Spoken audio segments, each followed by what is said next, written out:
Hi, this is Shadi, and today we're talking about a very special judoka that has experimented in all sorts of contests: judo, shoot wrestling, mixed martial arts, and submission grappling. And he is also a judoka that has won the ADCC, something that I get all the time.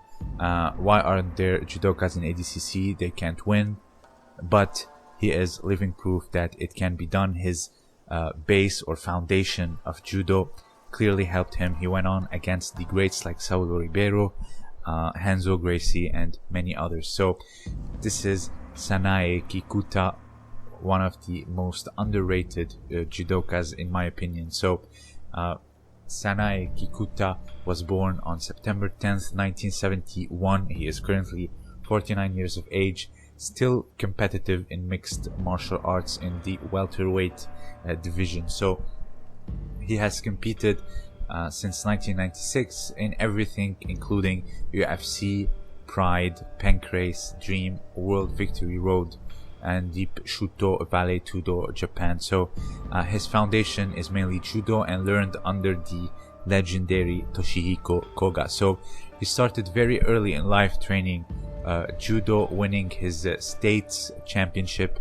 at the age of 9 years old, but he wanted to be a shoot wrestler. So at the age of 12 he went on to learn shoot wrestling under Satoru Sayama, the original Tiger Mask. For those of you who don't know, shoot wrestling was supposed to be like a professional wrestling, but with full contact, and so much so that it became like mixed martial arts, no holds barred. It's real, it's not fake or scripted. The results is not scripted. So it is it's originated from professional wrestling, but nonetheless it turned very real very quickly. So he learned under Satoru Sayama, but he left very quickly after that because he felt that he wasn't being taught seriously. Keep in mind, he was still a child. So he later on continued judo throughout school, and he went to Nippon Sports Science University and kept on training judo under the legendary Toshihiko Koga, the Olympic champion of '92 in Barcelona. So during his university years as well, he tried to be a professional wrestler, the fake one, in the New Japan Pro Wrestling, but he was accepted in the Union of Wrestling Forces International, so he had to leave. And he wanted also to be a judo teacher, so he applied to both but failed at the New Japan Pro Wrestling because he didn't meet the physical requirements. So later on he went on to study kickboxing in Australia for a brief time as well, and then he later on went back and won the Shuto boxing in Japan. So he later decided that he wanted to go into mixed martial arts after watching Royce Gracie do his thing in the UFC. So his mixed martial art career started in the tournament of the Lumix Cup in '96. They wore the gi in order to compete. So as you see in the thumbnail, he's wearing the gloves and the gi. So it was kind of like combat sambo. He won against Egan Inoue and Masanori Suda. He went to compete in Vale Tudo Japan after that, and also winning against Mushtaq Abdullah, and then returning to the Lumax Cup once again, defeating Suda again. So he later on switched to Pride, a higher level MMA tournament. He went on against the legendary Hanzo Gracie. The match had very special rules. It was a 16 minutes round, 6 of 15 minutes round. So you had 6 rounds, each was 15 minutes, which is gruesome. Towards the end of the last round, Hanzo Gracie locked a guillotine choke and then won by the tap. So you can look on Hanzo Gracie. If you search Hanzo guillotine, you can see him talking about this particular guillotine. His head first popped out, and then later on he knew how to secure it. He just curls to his side rather than extend his hips and pull back, because as he claimed, he was far down and shorter. So that match really taught Renzo something. So he later on continued in Pride. He actually competed in Pancrase also as well. He went into the UFC, but he was on the event of the Ultimate Japan 3 in the year 2000, defeating Eugene Jones. So it wasn't like a full-on UFC career. He later on went into World Victory Road. So his MMA record in general was a total of 44 matches. He won 31, which is a very good ratio. He won 4 by knockouts, 17 by submission, 10 by decision. He lost 9, 4 by knockouts, 2 by submissions, and 3 by decision. Draws is a total of 3, and no contest is 1. So you have 4 that are not, you cannot consider them between losses and wins. So 40 matches he won 31, which is a pretty good ratio in my opinion. So he later went on to submission grappling. Even till this day, I think his last submission grappling was against Renzo Gracie again in 2017. But before that, he won the ADCC of 2001.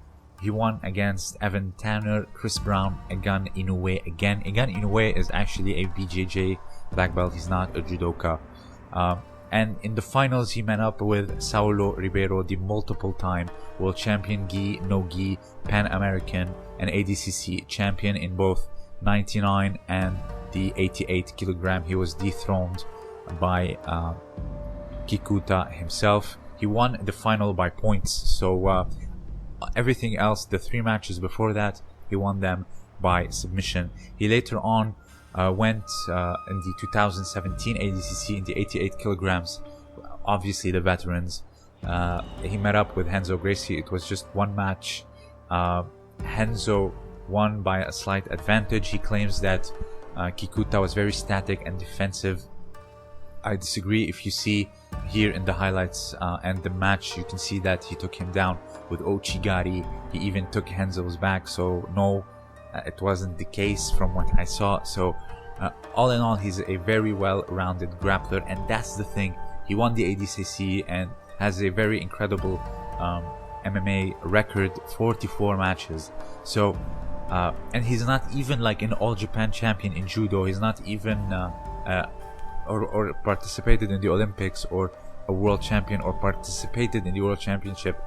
He's a judoka, and he did very good for himself. If you can see his top game, how he grapples, how he's very tight in his game, and how he does the crossface all the time in the highlights as you are seeing in front of you, you can see that he is a judoka. If you roll with a high level judoka, 3rd dan, 4th dan, they all have that particular top game. So for those who keep asking me why aren't there judokas in ADCC, here's a clear example.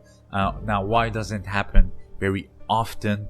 Well, it's very easy to take off the gi and then attack legs.